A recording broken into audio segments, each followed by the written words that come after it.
Welcome, everyone. My name is Harley Gordon. Let's get right to it. The subject, protecting your most important asset, which hopefully is your family. The agenda. First, the consequences not having a plan for extended care will have, not on you, but those that you love. Second, once you understand those consequences, we'll take a look at putting a plan together to mitigate them. And once that plan is in place, the next question will be, what will fund it? My goals are to give you some insight into the consequences needing care over a period of years will have on those you love. Next, speak to the consequences an extended care event will have on your best thought out retirement plan. We'll show you how it will disrupt that plan. And then finally, we'll discuss options for protecting both you and your family, as well as your finances, should care ever be needed. Now, living a long life could very well be in your life. Planning for it is a necessity. I believe that reasonable people first understand they could live a long life. I also believe that reasonable people understand that if they did live a long life, they might become frail.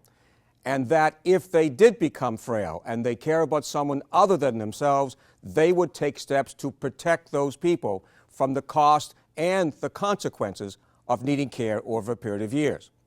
Now, in my years as a practicing attorney, I've had people tell me, well, yeah, it's possible that I could live a long life, but what if I don't?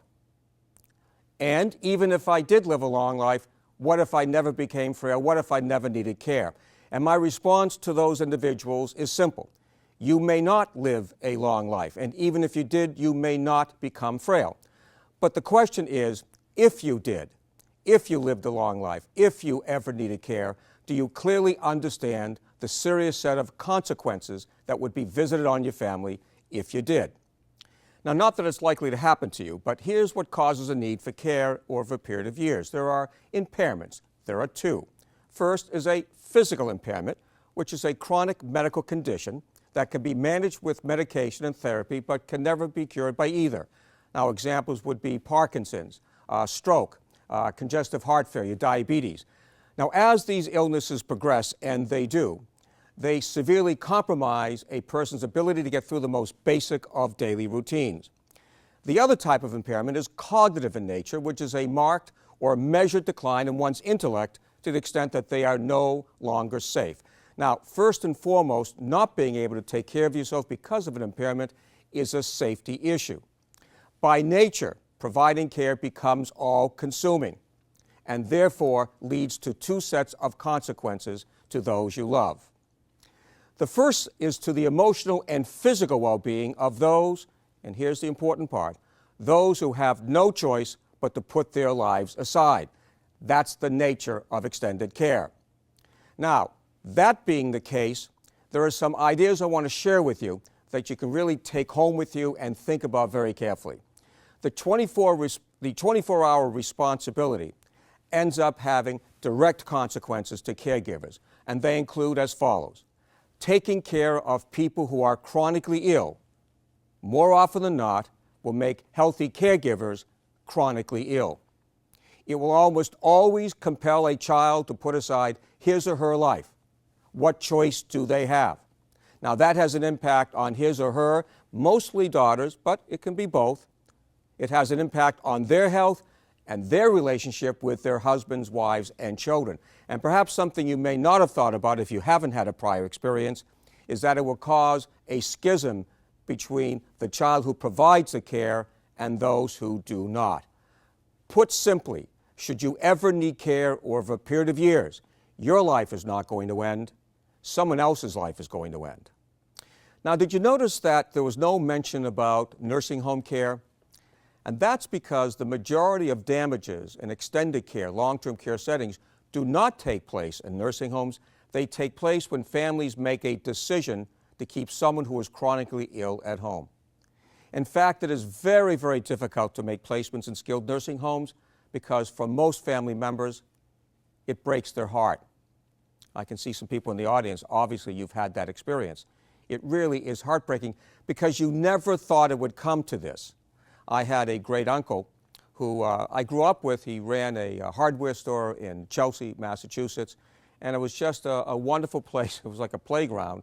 By the way, these were hardware stores, okay? Not Lowe's, not Home Depot, hardware stores. It was a wonderful place to spend a lot of my youthful years. The last time I saw my uncle, his name was Nathan, was in a nursing home, and he couldn't recognize me. He had dementia. So that's why I mentioned this whole concept of it breaking your heart. Now, the second set of consequences is to your ability to keep financial commitments. See, paying for care requires a reallocation of income. This has an immediate impact on your ability to keep financial promises. Now, if the illness lasts long enough, it almost always causes an unintentional invasion of the investment portfolio. And this would, not could, would have a direct impact on your ability to secure the financial viability of a surviving spouse and those that you love. I want to pause for a moment and ask you, have I told any of you in the audience that you would need care? That's correct. Have I quoted any statistics telling you that extended care is in your future? But do you see how serious the consequences would be to those you invited into your life and took responsibility for if you did? Well, once you begin to understand the consequences, the next step would be to develop a plan to mitigate them. Now, perhaps those who have bought life insurance have been told by a life agent or professional that life insurance mitigates risk. I have a different take on it. I'd like you to think it through for a second. Life insurance doesn't mitigate risk. Clients mitigate risk. See, the insured mitigates risk. If you want to mitigate the risk of dying, stop jumping out of planes with a parachute and hope it opens. If you do that or climb mountains covered with ice, yes, there are people crazy enough to climb mountains covered with ice. Then your death is really what? It's kind of expected to the insurance carrier and they won't write the policy. Really what life insurance does is to mitigate the consequences of an unexpected event. And you mitigate those consequences by having a plan in advance. Now the plan has two objectives. First is to allow you to remain in the community. That's home or perhaps assisted living, but certainly not nursing homes. It's to allow you to remain in the community without risking the emotional and physical well-being of those people who would have no choice but to provide the care. Second is to preserve your retirement plan so it can execute for the purpose you intended it to, which is generally to, yes, that's correct, to provide predictable streams of income in retirement to keep your financial commitments. Make sure that you don't have to liquidate assets, because that would cause a lot of problems, one of which is that it would cause a need for unnecessary taxes. You would subject that which is being liquidated to market timing. Is your portfolio even liquid? And ultimately, if you start going into your principal, see what happens to the ability to generate income. So those are the objectives of the plan. Now, here's what can happen if you do not have a plan. I'm going to give you an example of something that most of you would relate to because you likely have life insurance. There's a couple. Their name is Alan and Camille. They are 43 years of age, and they have 2 children. Now, their combined income per year is $150,000. The house is worth $300,000. It has a mortgage of about $150,000. Not unreasonable. The retirement portfolio, modest at this stage in their life, but still pretty good, $250,000. One child's in private school, the other is in college, and at $150,000, it seems like they're making a lot of money, but I just gave you some of the expenses. And like most people who have made it in the middle class, they're struggling a bit, but they come up with the money because their children are important to them. Everything is fine. In fact, this guy's a health nut. Except one morning while he's jogging, he dies. He drops dead of a heart attack. So the question is, what has been allocated from the retirement portfolio and or equity in the house to continue the family to have the lifestyle that the husband and wife have put together? Where is the income going to come from to pay for those obligations? Has anything been allocated from the retirement portfolio? Has anything been allocated from the house to continue the cash flow? And the answer, that's correct. Nothing. Nothing has been allocated. Well, the problem is, Alan understood this. Actually, it's not the problem. Alan understood that nothing was allocated, and therefore he made a decision to purchase life insurance. Now, here's the interesting thought about this. See, Alan never thought he would die. In fact, statistically, even if he didn't take care of himself, you know what the percentage is? It's about right. It's about 1 to 2%. But Alan never purchased life insurance because he thought he was going to die. And just so you know, given his health history, he had probably a less than 1% chance of dying. In fact, I just purchased some more life insurance. I'm 64 years old, and I got a premier rating. So the carrier is saying that at my age, there is a very, very small chance of dying. I've taken care of myself. But you see, that didn't motivate me to buy life insurance, just like it didn't motivate Alan to buy life insurance. He bought it for the same reason everyone in this audience bought life insurance. He loved his family.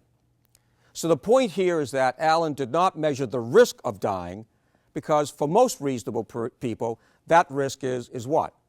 That's correct. It's zero. See, he didn't measure the risk of dying because people choose not to live their lives in fear. He did, however, measure the severe consequences an unexpected death would have on those people, again, he invited into his life and took responsibility for and decided, watch this, that a 0% risk was too high. Interesting. Well, let's take that same couple, he has not died, and they make it to 78. Now remember, we started this presentation looking at the consequences of providing care, not the risk of needing care, but the two sets of consequences. Well, let's take this couple now and put them into their mid to late 70s. Well, here's what they've done. Through industry and prudent investments, they have a house that's worth $400,000, $450,000. The retirement portfolio is $800,000. There's $500,000 in qualified funds. Keep that in mind because that's tax deferred. They're going to pay taxes on it. $250,000 in stock, and they have about $40,000 to $50,000 in cash. This is a quite successful couple. By the way, there are many people who think, well, that's not bad, $800,000. That's not bad. Do you know what the average net worth of this country is per couple or per individual? $72,000. $800,000 puts this family in the upper probably 2 or 3%. They work very, very hard. Now, here's the income that's generated, because remember, going into retirement, people don't live on assets, they live on the income generated by their assets. So from Social Security, about $40,000, $40,000 from qualified funds. Okay, so the couple's good for between $80,000 to $90,000. Well, the next question is, well, what are their expenses? Well, he loves to play golf. Camille, who was brought up on horses, leases a horse or takes horseback riding lessons. She loves to do that. That's her passion. Both love to travel. They have one child, however, who has not done as well as the other child. So what, everyone? That is correct. They continue to help this person out. If there were grandchildren, they would help the grandchildren out. So the point is that $80,000 is all accounted for. In fact, on occasion, they go to the financial advisor and they ask, can we take maybe $2,000 or $3,000 because successful people do not have discretionary expenses. Camille's diagnosed with Alzheimer's disease. And the question now is, what's been allocated from the equity in the house? What's been allocated from the $800,000 that the couple have put together? What's been allocated from those resources to pay for her care for the next 6 to 10 years? Some people say none of it. In fact, most financial advisors, and I teach all over the country, they say without question, none of it. Remember the question, what's been allocated to pay for her care for the next 8 to 10 years, or 6 to 10 years? And they say none of it. See, the thinking is, well, of course none of it's been allocated because that was allocated to generate income. What's the answer? All of it. All of it is allocated. Because where else can the money come from? Alan is now faced with how to pay for his wife's custodial care. What's custodial care? It is simply assistance with one's activities of daily living. We do them every single day. Why is that necessary? Because she's physically impaired as well. She's frail. Or supervision caused by a cognitive impairment. You see what Alan's doing now? He's putting his life aside because his wife is no longer safe. And we started this presentation by telling you that extended care is a safety issue. He looks into Medicare for help and finds out that Medicare is health insurance. It will not pay anything other than medical care. And the only time she would need medical care is if she fell and fractured a hip or if she had pneumonia. Otherwise, Medicare is not in the picture. Well, he's a veteran and goes to the VA. And the VA says, I'm sorry, you don't have a compensable disability, your income and assets are too high, there are no services available for you. And then someone told him about Medicaid, which, as you know, is my background. And he heard through a radio program that Medicaid will be able to protect all of the couple's assets.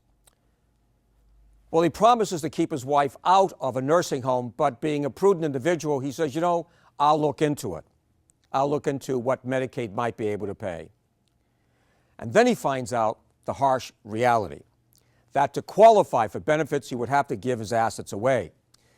The problem is that those assets consist of pre-tax dollars and appreciated resources. Remember I mentioned that earlier?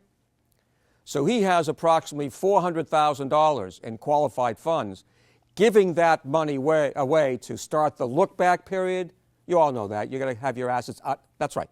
You have to have your assets out of your name for 5 years. No problem. So he gets rid of the money, but if he did, he would pay up to a 40% tax.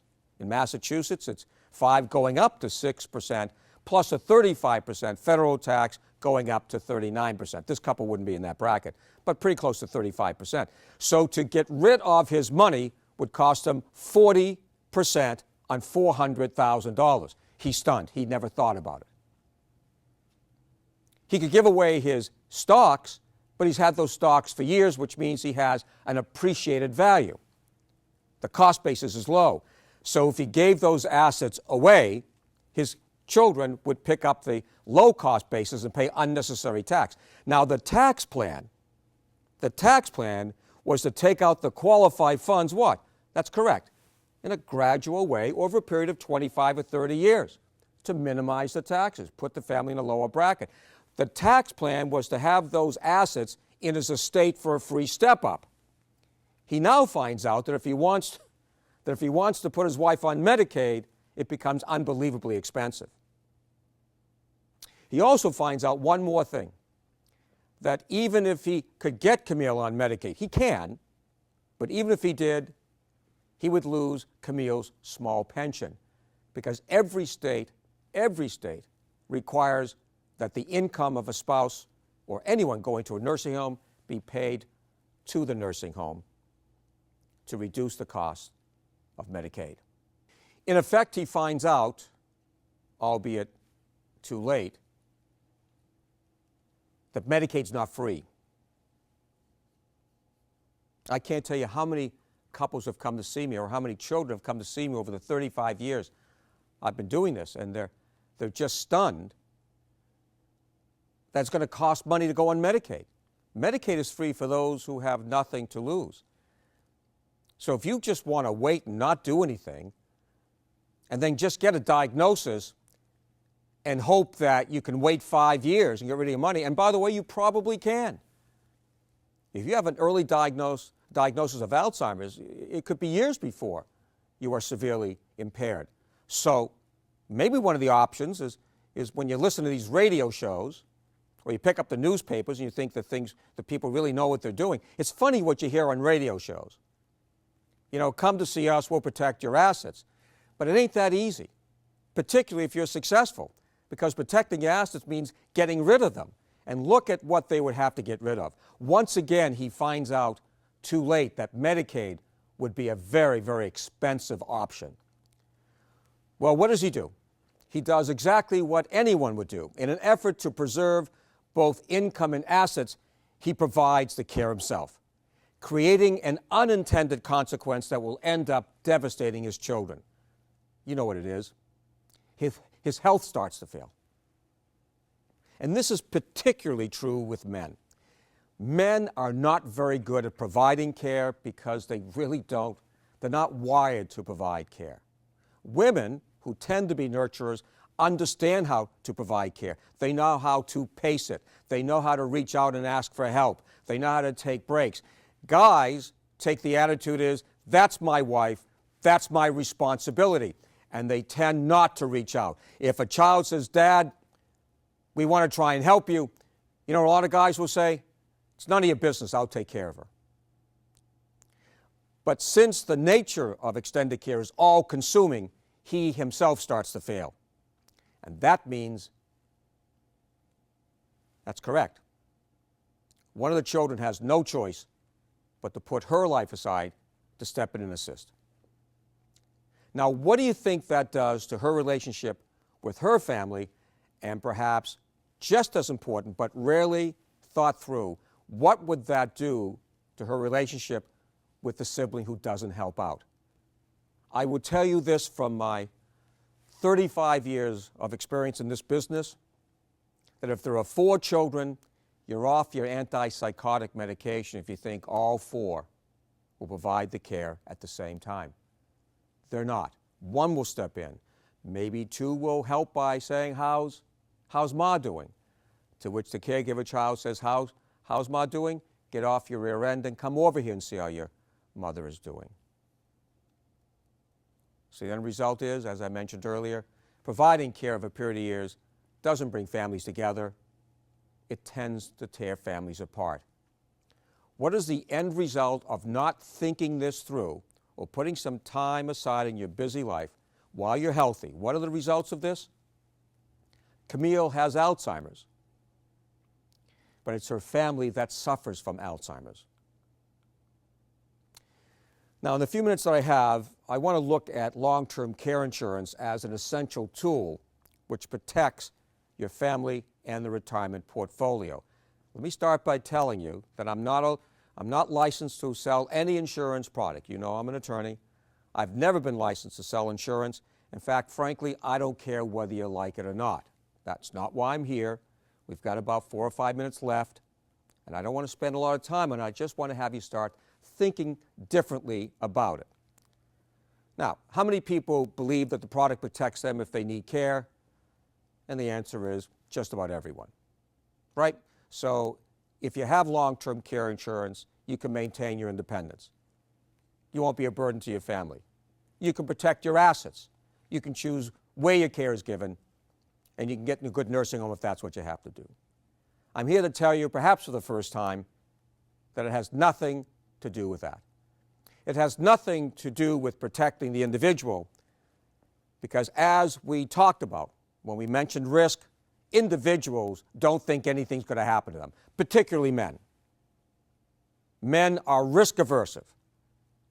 Men must believe they'll be available to execute their primary functions in their mind, which are to provide and to protect. Women understand the consequences of a loss of income. See this?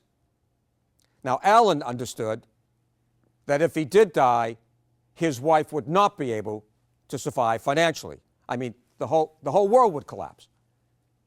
So he bought it not because he thought he was going to die. He bought it because he knew if he did, there'd be consequences. So he didn't buy the product to use it. And no one buys long-term care insurance to use it. If they did, the carrier wouldn't sell it to them. So it has nothing to do with protecting the individual, because the individual, forget the individual. Let's take me.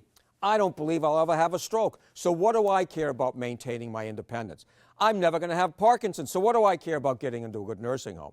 In fact, if someone tries to sell me a product based on that, what am I thinking? That's correct. What's the angle? Here's what the product actually does. It protects those you love. Doesn't protect you because what have we been talking about? You don't think you're going to need care. So here's how it protects those you love. It provides a stream of income in the form of a maximum daily benefit or monthly benefit. Okay? Let's say you buy $200 a day. Well, most carriers would give you up to $200 a day based on what? On the care that you needed that the carrier would pay for. If it's monthly, it's the same difference. Now, what is that income used for? Is it used to pay for your care? Okay, this gets a little, think about this for a second. I could say it's used to pay for your care. I'm going to talk to the guys here, ladies. But the guys would say what? That's correct. I will never need care. So look at it differently. Look at it as a funding source for the plan that you allowed the professional to put together to protect your family. It's a funding source. Look at life insurance the same way. The life insurance, the death benefit that you would get, would go into the plan that was created to allow the family to keep its financial obligations, to let your wife continue taking care of the children. You would be able to keep affording the house and the private school, whatever it is. See, that's a funding source for the plan. Look at long-term care insurance the same way. Because if you let a professional put together a plan, that individual has a right to ask, well, what do you think will pay for it? And that's what this policy does. It pays for it. Now, here's the result. If it pays for care, it allows those you love, whether it's your husband or wife, to, here we go, supervise the care, not provide the care. Providing care is emotionally and physically devastating. We talked about that. It would be far better to have someone supervise the care. Simply ask someone who had no choice but to provide care for 5 or 6 years, would it have been better to have professionals in there providing it and have you supervise it? They'll tell you in a heartbeat, absolutely. Now, if there are children, and this, I think, is the most critical part of the time we're going to spend together. So I'd like you to think about this. In fact, close your eyes for a second. If there is someone to provide the care, and there's a traditional relationship where there's a spouse, let's say it's the wife, and she is not buckling from that responsibility, you've just given a second gift of life to the children. The first gift is bringing them into this life, and the second gift is to say, this is not your responsibility. My daughter met her now husband up at West Point. She was at Union College, and they met. When I was growing up, it was called a mixer. I don't think it's called a mixer today, but they met, they fell in love, they get married, and they moved to Fort Benning in Georgia. And I'm down in Atlanta doing some work for a company, I forget what it was, and we meet at a restaurant. And there's my gorgeous daughter. She's 5 months pregnant. There's this wonderful glow to children who are healthy. You understand what I'm saying here? Healthy, not just physically, but emotionally healthy. And she's pregnant with her child. And she holds my hand, and out of nowhere she says,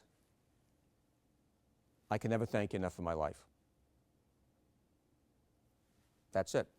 That's where I came up with this concept. It's a second gift of life to your children. You could argue that life insurance is a second gift of life to your children as well. And that's how you have to think about it. Stop thinking about you. Start thinking, and not start, you've always thought about someone other than you. Your spouse, your children, grandchildren. Now, there's another thing that this product does by funding the plan.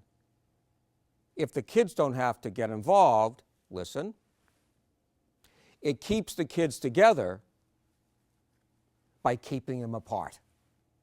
That's correct. You want to devastate the children's lives, and between each other, the siblings, bring them together for 6 years to argue and bicker over who's going to take care of you, where you're going to be taken care of, and how the heck is it going to be coordinated over all these years. You see this? In other words, you put the family back to where it was as best as possible prior to your need for care. Now, a couple more minutes here. How many here in the audience believe that it also protects your assets from being spent on care? Yeah, that's what I thought, because that's how it's been promoted for 35 years. And the answer, it doesn't do that either. This does not protect assets. By providing a stream of income to pay for care, you now have protected your primary source of income from being used to pay for care. Think about that. Now, my wife and I have a stream of income that hopefully we'll take into a retirement basis. And that income is already committed for. If I have to reallocate the income to pay for care, it means I can't keep my commitments. And make no mistake about it. For most, if not all, successful people, there's no such thing as a discretionary expense. So all of the expenses that we have taken a look at are non-discretionary. So all our income is committed. If we had to reallocate income to pay for care, it means we may not be able to keep those commitments. That's unacceptable. So if I have a stream of income to pay for care, my primary source of income, Social Security, fortunately, not a whole lot. I don't have to rely on it a whole lot.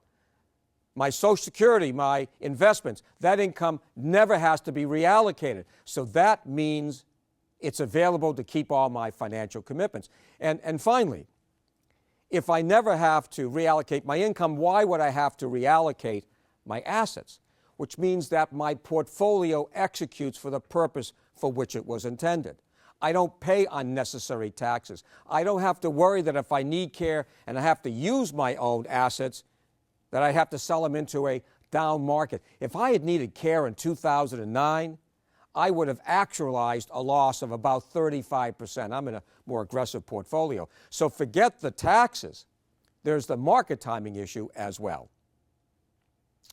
Just a couple of thoughts, a couple of objections people of means come up with. We'll take a minute on it. We'll finish it up. And again, I appreciate you being here. So the question is, I have plenty of money. I have plenty of assets. I'll just use them.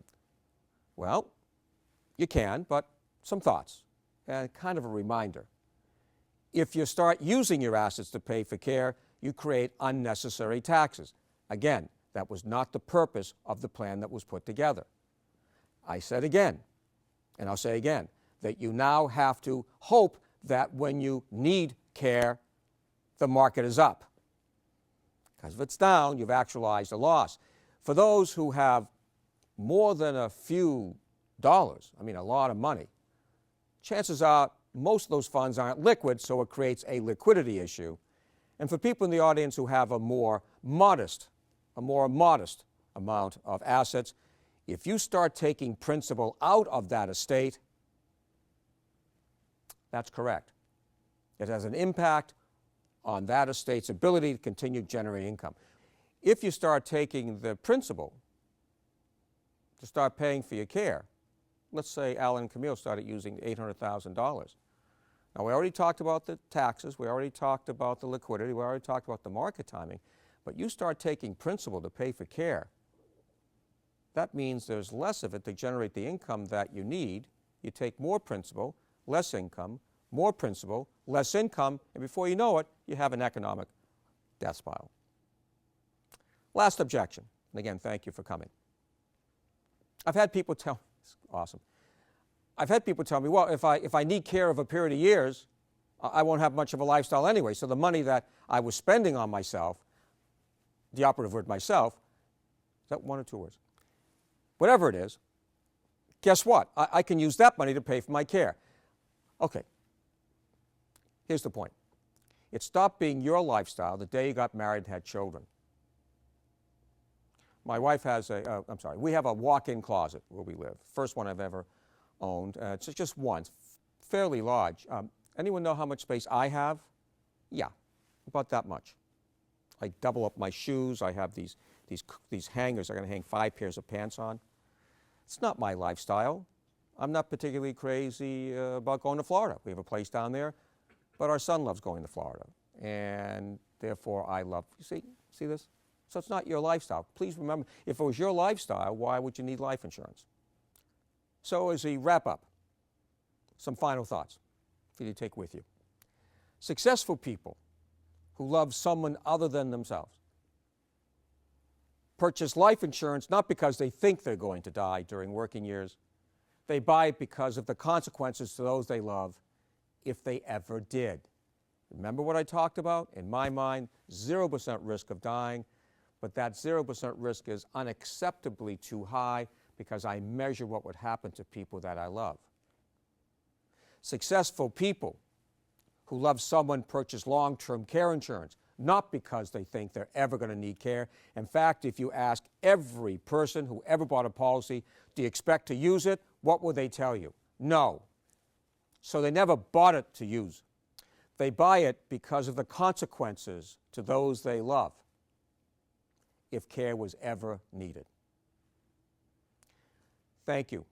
Thank you so much for taking the time to listen to these ideas, and I strongly suggest that you engage in a discussion, not just between the two of you, but you bring your children into it as well. Or, by the way, if you are single and there are no children, you may want to think about what the consequences would be to your brother or sister or nephew or niece. This is a family discussion, and I believe a family decision. Thanks again, everyone.